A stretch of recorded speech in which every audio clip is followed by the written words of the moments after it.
Welcome to the Youth Ministry Network's Third Tuesday Conversation. It's good to have you with us today. I want to say hello to those of you who listen in regularly, and a special welcome to those of you who are here for the first time. For those of you who are here for the first time, 3TC is a monthly network gathering that's geared to be an informal chat over coffee. And so it's our hope that you've grabbed a cup of coffee and settled in where you are to join us for a chat. I'm Danica Montplaisir, and just wanted to make sure that we can make this an interactive conversation.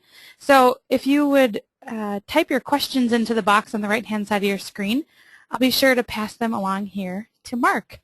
I'd like to welcome Mark Schoepp to our network gathering. Thanks for being with us here today, Mark. How are you? That's great. Doing great. Good to be here. Good. We've invited Mark here to be with us today to talk about being healthy leaders, something that we all need reminders about. But before we get to all of that good stuff, I'm wondering, Mark, if you'd tell us a little bit about yourself and maybe what keeps you busy, what you love doing when you're not at Wheat Ridge Ministries. Yeah. Well, I grew up in Canada, actually still a Canadian citizen. My wife gives me grief about that these days, but been in parishes. What's that? Oh, I was just laughing. Yeah, That's great. she does. Yeah. She says, you're living here long enough now. I kept thinking I was going to go back to Canada, but that just never happened. Parish worked for about 20 years, two parishes on the West Coast, Portland and Seattle, and then a parish in central states in Nebraska. That was where we started with Fitz Family Ministries, and I was 12 years on the road full-time with them, but a total of about 20 years doing that kind of traveling. And so, in fact, this weekend we have our 20th anniversary reunion performances coming up. Our kids coming in this weekend with two grandkids, so we're looking forward to that. Awesome. That's great. Well, just as a reminder, people who are listening in, go ahead and interact with Mark as you wish by typing in your question on the right-hand side. Mark, we'll go ahead and get started. If you want to just go ahead with your PowerPoint, and we'll chat as we go along. Great. Yeah, so Wheat Ridge has a real interest in health and wellness. As you can see, our mission is about seeding the ministries of health and hope in the name of the healing Christ, and one of those things is we want to be concerned about worker health. That's a major concern. It's very difficult to have a healthy congregation if you don't have healthy workers. And kind of the next slide, you can kind of see the state of the union. I've gone through some of this myself in the 20 years of parish ministry. We can be a real stressed bunch. The stats aren't necessarily real pretty to look at. I know on the LCMS side, the top two claims for medical health claims for pastors are depression and substance abuse. And so, you know, it's kind of a tough, can be a tough ministry. I kind of describe it two ways. It's rewarding work, but it's also very challenging work, and depending on which of those we want to list first kind of gives a little clue about where we are maybe in our health and wellness. Mm. And the first thing to think about is we sort of look around for resources. If we know we're stressed and it's a kind of a challenging position, we want to say, okay, so where do we find help? And often it kind of boils down, at least it did for me for a long time, to the clock. I end up kind of saying, you know, I'm going to manage my time. I'm going to manage the calendar. You know, all kinds of resources in the parish, but we sometimes end up saying, I gotta deal with my calendar. I gotta manage all the meetings I have, all the preparation I gotta get done, and all those kind of things. And when our focus is on the calendar and the clock, we tend to it kind of gets warped. It's not necessarily a very good starting point for us. And in fact, you can see in the next slide, it gets warped, or in fact, it gets turned upside down. We kind of, I know in my ministry life, there were stretches when I just did a very, very poor job of managing time. And so I want to share a resource with you that kind of was helpful for me, and I use this a lot when I'm engaging with pastors. I experience ministry life on an inside as a worker in a parish, but I've also traveled a ton with Fitz family, and now with Wheatridge. I'm constantly on the go and meeting with lots of workers in the church, and so I kind of have seen both sides of the fence. And there's a resource called Power of Engagement, Power of Full Engagement by Lohr and Schwartz. And they suggest instead of that warp time or the upside down clock that we kind of get ourselves into, that a better new perspective is to rather than manage time, that we manage energy. And we'll kind of unpack that a little bit in a couple of slides. But in the next slide, I want to start with some scripture. The source for us, of course, is our faith. And in Luke 10:27, it talks about love the Lord your God with all your heart, soul, mind, and strength. And then, of course, followed up right after that is love your neighbor. And so we have love God, love neighbor. And the challenge is, we sometimes forget the last part of that verse that comes after love your neighbor is love your neighbor as you love yourself. And so we really do need to come to grips with the fact that, we have to take care of ourselves. And so God's got some work. He's got work that, just thinking of the Trinity, He created us. We're going to talk a little bit later on about how well He did that job in terms of the wonderful body that we have and how well it works, even in the midst of sin, where we know we get sick and we know people die. Our bodies still do wonderful things. And then He redeems us, so the sin that's in our lives is taken care of, and we aren't left with the guilt of what we do wrong. And then I love what it says in Colossians 1:28 and 29, when Paul says that I work with all His power, His energy, which so powerfully works in me. So even in our work, it's God working through us. So God's work is that Trinity work of creation, redemption, and sanctification. Then, of course, is our work. And we sometimes skip by the first work, which is self-care, so that we can then be in strong service. And so that's what we're going to talk about. So next slide, we talk about resources. We have, Wheatridge likes to use that wellness wheel. You can see around that circle is all kinds of parts of us that we need to have taken care of. And overuse and underuse of any of those parts are unhealthy. Even underuse is unhealthy. We're going to have a good balance of all of those parts being taken care of. So sources of energy, I'm going to pick out 4 of them: spiritual, emotional, mental, and then physical. And the next slide kind of unpacks those a little bit. Spiritual is maybe the place we think we need to start as church workers. It's, of course, Bible study, worship, fellowship, all those kinds of things. Emotional, it's about our self-confidence, our ability to have empathy with others around us.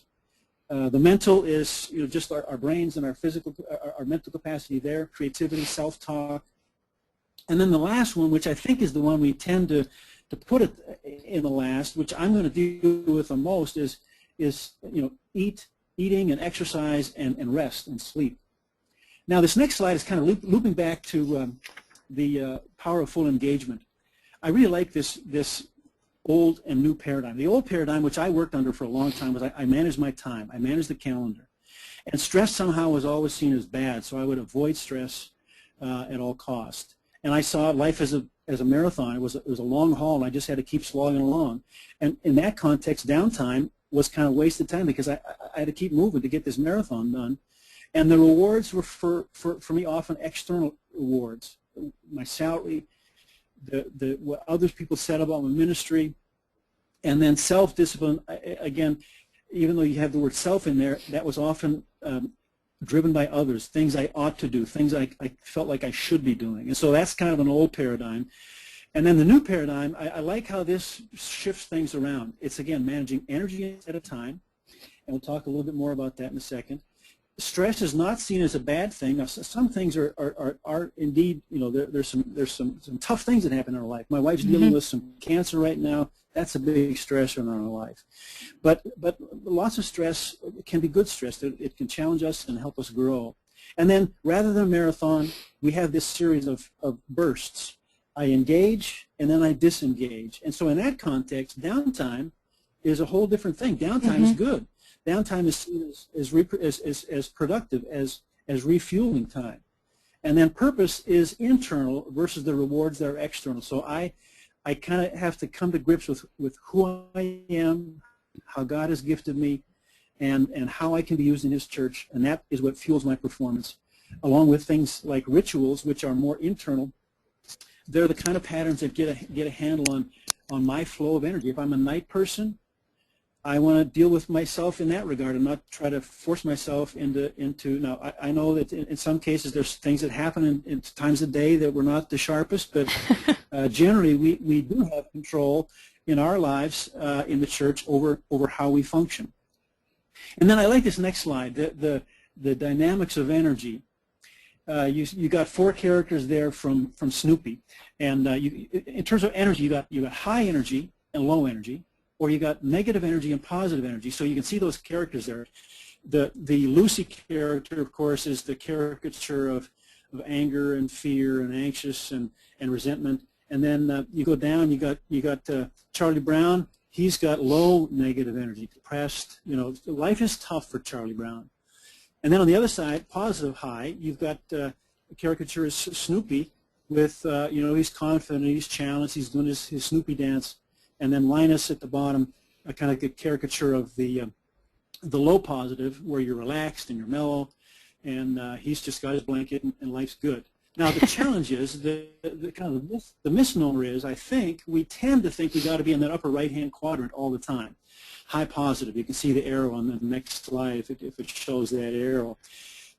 We want to be there. We think we got to be there all the time, and the reality is, the green arrow helps us see the healthiest is that engaged, disengaged kind of rhythm, where we go from high to low, positive, and always in this cycle of engaging hard and then backing off and having a refreshment time and a rejuvenation time.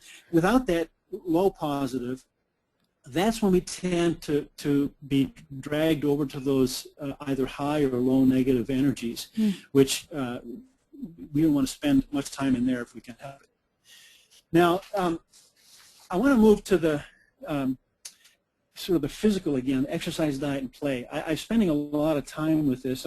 I put the Fitz picture in there because back in '92 was when I first came across this research. There was an article I came across that connected success with reading with success with juggling. In other words, you take a very struggling reader and you teach them how to juggle, and they dramatically improve in their reading skills. And that just kind of suckered me into paying attention to brain research. And I came across in that context very recently a book called Spark. The next slide talks about that. John Rady, this is a book that's worth reading because it really helps us understand how dramatically the simple thing of exercise affects our brain. We've always known that it affects our neck down, heart, lungs, muscles, that kind of thing. But there's some dramatic research that shows how much it helps our brain. This kid, a picture here is Destin Mesner, junior high kid. I want to include a link to a video you can see about this kid. It's about a 15-minute video from a place up in Canada that it's kind of like a 60-minute news show.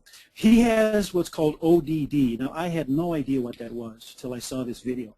If you know what it is, you know exactly what Destin's like. He just made life as miserable as possible for his teacher, including swearing till the air was blue in the classroom. And this young teacher said, "Is this the best we can do with these students?" And Destin was kind of the poster child of many others in his class. Well, the teacher went to principal and said, "Can I try exercise equipment in my classroom?" The principal said, "Nothing else is working. Let's give it a shot." So for 20 minutes at the front of their class, and they had a long math class, everybody in the class got on the treadmill, and they worked until they sweated hard. So it basically smelled like a locker room. And it didn't happen overnight for Destin, but in about 4 months, the video shows him talking about his past, like he was very embarrassed about how he used to act. He's totally changed. And it was exercise basically that changed him. And lots of there's doctors now that prescribe medicine. We've become such a sedentary society that we have to sort of tell people, okay, now this is really good for you. Get involved. And it's not the kind of thing I get people reacting. They're saying, "Oh, great, now I got to become a marathon runner." And the reality is, the biggest gain comes in study after study. The biggest gain comes from going from 0 to moderate exercise, which essentially is walking. So it's a very doable kind of thing. It doesn't require a lot of time, or necessarily, if you're not a big runner, you don't have to do that kind of thing. Next slide shows some of the dramatic differences in the brain. They took some kids in a junior high class and think weather map. So on the left side, there's old commercials. This is your brain on drugs. Well, this is your brain on exercise. They took some junior high kids and they scanned their brain while they were taking a test. So the left side is a kind of a mist of brain activity. Right side is a thunderstorm of brain activity. Left side is 20 or so junior high kids, but while they're taking a test, but they've been sitting quietly before the test. Right side is same exact kids, same exact test later in the semester, and then the only difference is they've been walking for those 20 minutes prior to the test. And so you see the dramatic change in the brain in terms of engagement. And so, we're in the kind of work where if we're doing prep, we're sitting at desks a long time. We have that's what our brain looks like. The longer we sit, the longer we're not active. So it really makes a big difference in us in terms of exercise. Diet. The next slide shows an Appleton Alternative High School, Appleton, Wisconsin. They made a huge change in their diet for the students. So breakfast and lunch were basically designed around the food pyramid, the appropriate use of the food pyramid. And they saw, well, they had a police presence in the hallway prior to the change in food, and no police presence 1 year later. No fights in the hallways, dramatic change in behavior and in academics. Now, they didn't become A students right away. Maybe some of them will never be A students, but they were able to engage more, and attitude was better. I checked with a counselor at this place recently, and I said, how's it going? He said, well, the whole school district now is feeding our kids the same way as this one school is because we saw such a big difference. And we still frisk at the door. So they frisk, well, if they find a weapon, I'm sure they'll take it, but they're really frisking for sugar. The students have learned you just can't bring anything sweet into the school. And they have what they call junk food days, and the student can, whatever they want, the old-fashioned junk food, they get it that whole day. And they all have learned that they feel worse on that junk food day by far than they do on a regular basis. So they've really kind of bought in and they eat the stuff and know that it helps them. Next two slides are kind of a look at the whole our whole Western culture. First slide is starts in '85, and it measures what percentage of the population is 30 pounds or more overweight. And you can see it's either there's no data for that state or it goes up to 10 to 14% in that category of 30 pounds overweight. Well, you go from '85, the next slide jumps all the way to 2007, and you can see we've added about 4 more categories. And we're on track in this country to be 50% of the population, half the population in that category by about 2025, something like that. It's a big issue for us, and on an individual basis, how we feed ourselves is also a huge factor in terms of our energy level and our emotional and spiritual and physical energy level. So those are some things that help us in terms of diet and exercise. Last one is play. So much to say on this one, just in terms of the theologically, on the seventh day God rested, and so there's the rhythm of Sabbath all the way through the scriptures. And so on a computer, you can see copy and paste. On a computer, if you copy something, fairly quickly you got to paste it somewhere, because if you go copy, copy, copy, you've got one copy instead of the last two, the additional two. All that other stuff just simply drops off the table. And that's kind of like our brains. We kind of think, and this is the challenge for us on this next slide. We do play for a number of things. For children, it's practice and programming. In other words, we're kind of getting geared up for academics. But for adults, it's about processing and performance. And the challenge is, I know this is true for many of us, we're doing things we love. It's not like we're necessarily hating our work, but the challenge when we love our work is we don't take a break from it, and that tends to snowball, and our brains and bodies are just not designed for that. They're designed for a rhythm that has a break from the work, even the work that we love. Otherwise, we tend to get into trouble.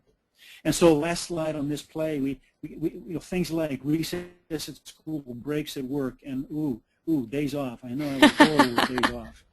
What's that? And then sleep. What's the day off? If we're doing things we like, we kind of get lost in those, and then we think it's all of a sudden, but it happens slowly over time. Our body just doesn't doesn't handle that well. It just needs the brakes, and if we give it to them if we give our bodies the brakes on this regular basis, then we have much more stamina for the long haul. Full throttle engagement for the long haul by having a rhythm, a ritual of to engage and disengage.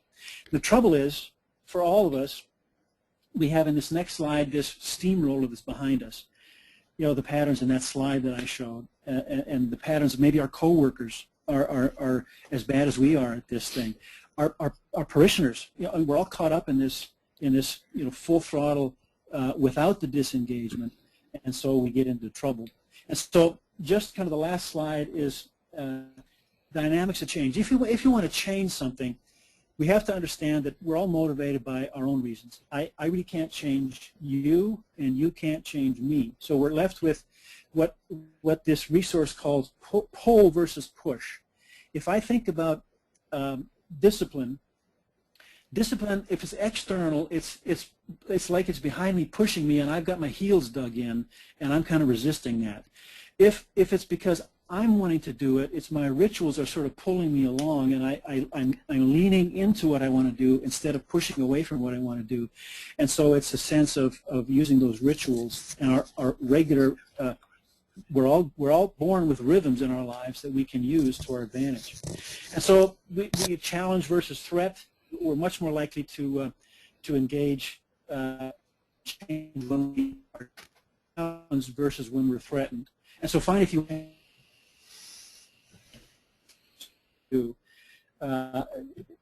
study after study suggests that it's helpful to write it down. As simple a thing as that sounds, that it's a step in our brains that helps us take the next step. And then one of the best next steps is accountability. I know for exercise, for example, I always exercise better when I have somebody waiting for me at a racquetball club, for example. When my wife says, hey, we got to go walking, we're due for a walk here. And so those are all helpful kinds of things to be accountable. And small steps, if you're going to do the 100-yard dash, you got to get in shape, and you got to work your way up to that kind of a thing. And then, we know that when we think back to God's work is to help us change. He forgives us when we fail, and He gives us the power of His Spirit to be strong tools in His toolbox. And then last couple of slides, Weekers again wants to take it pretty seriously, so we have things like a sabbatical for church workers. We right now focus that on the senior pastor. We used to do it to anybody, but we're really wanting to change the culture in the congregation. So if we think if we get the senior pastor to go, then what we hope happens is the whole staff is invited into that process. And so we're really putting some money behind that. And then lots of good stuff on the webpage. In terms of health and wellness kinds of things for personal and especially for the congregation. But yeah, we think worker health is important, and we know it's a big challenge, but we also know God gives us good tools to work towards being healthy. Great. Hey, I just want to remind people you can keep your questions coming in by typing them in on the right-hand side of your screen. And we just have a few minutes left, but a couple questions here. Question that is really intriguing to me that's coming through. How do we teach this stuff to our youth? Yeah, because they see they're copying us already. I mean, one of the best ways is we have to model it, because they're not going to. It's kind of the old typical do what I say and not what I do, and they know better than that. And so one of the things we have to do is we have to start doing it ourselves. But I think that we can use our time with the youth in terms of giving them a taste of what that's like when we slow things down. We don't have always just 90 miles an hour on our youth nights. We're giving some time for them to be slowed down and contemplative and to think and to just listen and to give a little taste of that in a context at our youth nights. Gives them a chance to say, well, that wasn't so hard. I can do that. Sure. Great. Another question. What does Wheat Ridge tell senior pastors that is the plan to share the idea of sabbaticals back to the rest of the staff? And where does the financial support come from for the program? program staff's sabbatical? Here's what we think happens, and we back this up. We back this up with some research. We've given about 70 grants now out to different pastors around the country, and we've actually given in the early days of this, we've given probably 10 or 15 of those to associates in ministry and others like that. But what we find to happen is along with some good coaching, we have a process that helps the congregation see not win for the pastor, lose for the congregation, but it's win for everybody. And once the congregation's had a good experience with one sabbatical, and the senior pastor himself has had a good experience, then it's actually the dollar amount. I've run into quite a surprisingly large number of congregations who are already doing this and budgeting on their own. Every 5 years, they have a cycle where the worker gets, in most cases, I've seen to be about a 3-month time frame. And Wheatridge's grants are about $7,500 max. So that's not a large budget amount necessarily. Mm-hmm. It's not like you have to have a full year's salary to make a sabbatical work. Congregations that have bought in have said we're just going to put money away every year, and they've had a good experience to start with, and they know that it helps their senior pastor, and the senior pastor knows that it's going to be a good thing for all the workers to experience as well. So our history is that it does flow down to the rest of the workers in the congregation. Great. We have time for maybe about one more question. So I'll pick through here. How do you balance the expectations of a congregation, council / senior pastor and your need for a healthier approach? For example, how do you suggest that one leads into this model? Well, it's a challenge to lead from the second chair at the best of times. That was my experience all the way through. I'm a DCE, what you call DCE at the Lutheran Church Missouri Synod, so similar to associates in ministry. And I guess I think that you have to come to grips with it yourself and know your own rhythms, and then when the challenge is to if the senior pastor is not doing this well, then it's tough. I'll just be honest. That's a tough road because there's expectations there that are going to be challenging to deal with. But I'm not sure that the pastors helped or the congregations helped by joining the unhealthy patterns, and so it's conversations, and this is my experience, conversations one-to-one as you build a relationship and share with the pastor, here's my thing, and here's my needs, and here's how I can serve best. That might be the best way to frame it. Here's how I can serve the congregation and our team the best. I need these patterns, and you're not shirking your duties. You're trying, in fact, to do them well and better, but it's a tough thing to stick to your guns, but when you don't, and I've experienced that myself in a parish, I just reached a very low spot in the parish because I bought in. I said, okay, I'll buy what you guys are doing, and nobody was served in that context. Yeah.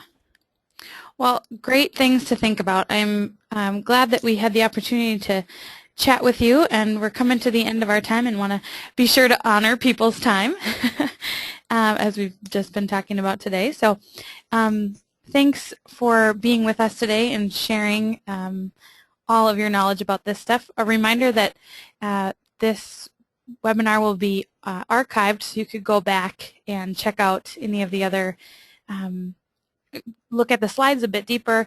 You can contact Mark at wheatridge.org. Is that right? Is your contact information there? Yeah, it's mark@wheatridge.org. Yeah. Mark@wheatridge.org. Okay. You'll see the slide for the Extravaganza 2012. Some great opportunities for the upcoming youth gathering, speakers and music, networking, workshops, all of that kind of good stuff. You really want to check this out. We can have a face-to-face chat and perhaps a real cup of coffee rather than a virtual one that we gather over every month. So I hope that you all are considering the Extravaganza 2012. The Practice Discipleship Project in conjunction with the gathering, but not exclusive to those going to the gathering, is on November 20th at 2 o'clock Central, and Tiger McClune will be there talking about strategic planning. So you can check that out. And then join us next week, not next week, join us next month for the December edition of 3TC with Michael Sladek. He'll be talking about publicity and promotion, making it all look good, a little bit of creativity as we head into the holidays. So again, Mark, thanks for being with us, and we look forward to. And I'll be at the extravaganza as well. Looking forward to that. Great, we'll see you there. Take care, everyone. Have a great day.